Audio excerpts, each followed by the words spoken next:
Hello, my name is Basia Salih Hoffman, and I warmly welcome you to the program Fine Art. Today, we find ourselves in the capital of Belgium, the capital of Europe. We're in Brussels. Famous cities have their outstanding symbols. Rome has the Flavian Amphitheatre, the famous Colosseum. For Paris, it's the 19th century engineering marvel, the Eiffel Tower. The icon of New York is the monumental Statue of Liberty, and Sydney boasts its unique opera house. So, what symbolizes Brussels? Is it the Grand Square, called Grand Place by French-speaking locals, or Grottemarkt by the Flemish-speaking residents, with its magnificent city hall, l'Hôtel de Ville, and Stadhuis?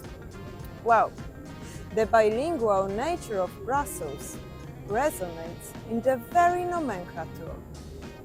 According to Victor Hugo, it's the most beautiful square he ever saw.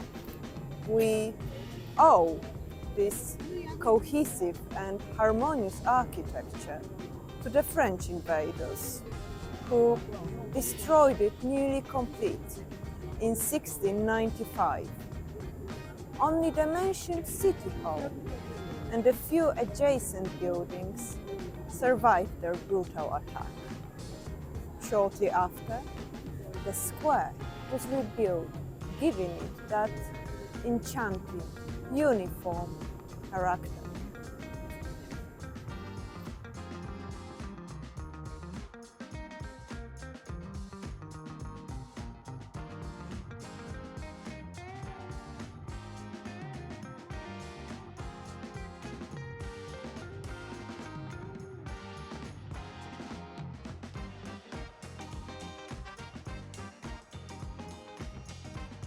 Is Brussels symbolized by the largest public building of the 19th century, the Palace of Justice by Joseph Pollard? Inspired by ancient architecture, the building certainly impresses with its size. 26,000 square meters. The vast surface currently generates significant challenges in terms of renovation and maintenance of this colossal structure. Perhaps since Brussels is home to many European Union institutions, one of these buildings becomes its symbol.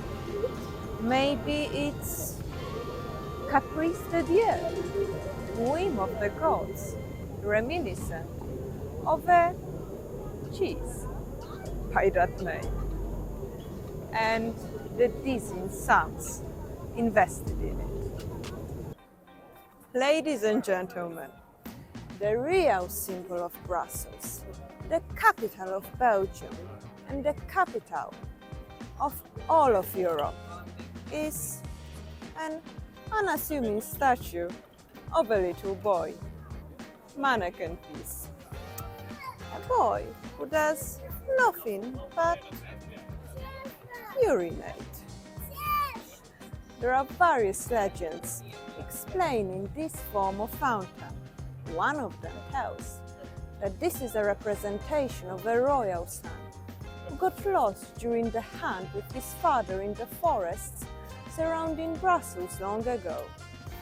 He was fortunately found by a man who heard a distinctive sound. Other stories refer to the heroics of the child, specifically that the boy saved the city from a fire before it could fully ignite by extinguishing it in a manner presented in the fountain. Similarly, the placement of this unique monument is justified by another tale about a boy who fought invaders attempting to capture Brussels by placing explosives beneath the city walls. The clever youngster discovered the hidden explosive and extinguished the fuse with a stream of urine, thus saving the city from an explosion. But mannequin piece is not the only representation in art of a urinating child. Furthermore, like everything of significance in art, in science, the motif of a peeing toddler has its own serious Latin name: puer mingens. As a natural physiological act, urination, more prevalent in public spaces in the past than today, was certainly perceived differently during the Renaissance and Baroque eras. However, the exact reasons and the question of why urination appeared as a motif in paintings and fountains remain a mystery and the subject of serious scholarly debates. Among the hypotheses regarding the meaning of the motif, there are associations with rebirth, the cyclical nature of time, and the idea that puer mingens could serve as a reminder of impermanence and fragility of human existence. A kind of memento mori, with a plump toddler instead of a skull. Puer mingens could also symbolize more masculine qualities such as fertility, desire, and virility. In this context, we can see Amor urinating on Venus in Lorenzo Slotto's painting. In opposition to male vitality, the peeing child could also symbolize purity, innocence, and rebirth. An example of such usage of the motif can be found in Fontaine de Pissert in Lacan, a town known for its hot springs with health benefits. The waters there have, nomen omen, diuretic properties, and the well-endowed boys symbolize the life-giving properties of water.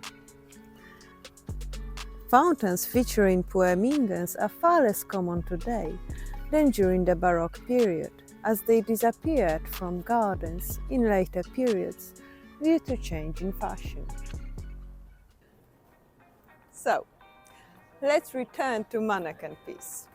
It is one of the few peeing child fountains that have survived for several centuries. The original statue is just over half a meter tall, dates back to 1619, and is a work of Jérôme Duquesnoy. The one you see on the street is a replica from 1965. The original sculpture is housed in the City Museum. Initially, this fountain served as a source of drinking water for the city. Today it no longer fulfills that role, but gentlemen will likely be interested in the fact that on various holidays, a beer barrel is connected to the sculpture. Well, this tradition also has a long history. In modern times, various events were celebrated using fountains where beer or wine circulated. These fountains were meant to represent the generosity and wealth of the city and its leaders.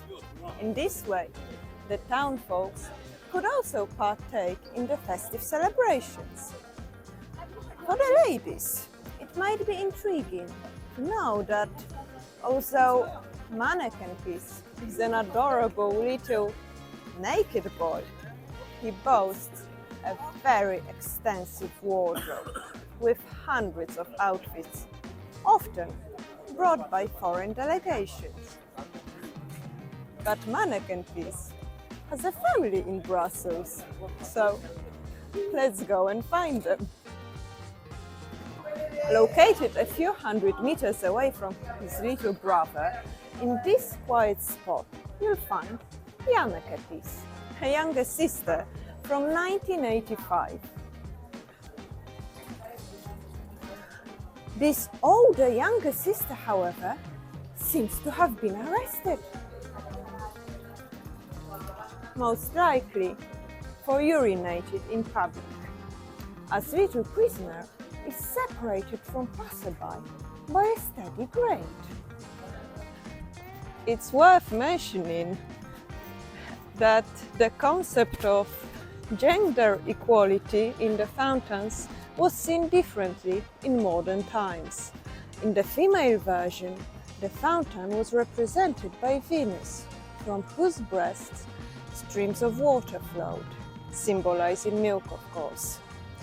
Well, some breastfeeding mothers also complain about excessive lactation. Let's conclude our visit among the residents of Brussels who attend to their physiological needs with Janneke piece, a lovable mat who signifies his territory. Created in the late 1990s, this mixed breed dog represents the diversity and cultural richness of the capital of Europe. I hope you also enjoyed the unconventional topics and less obvious facets of art.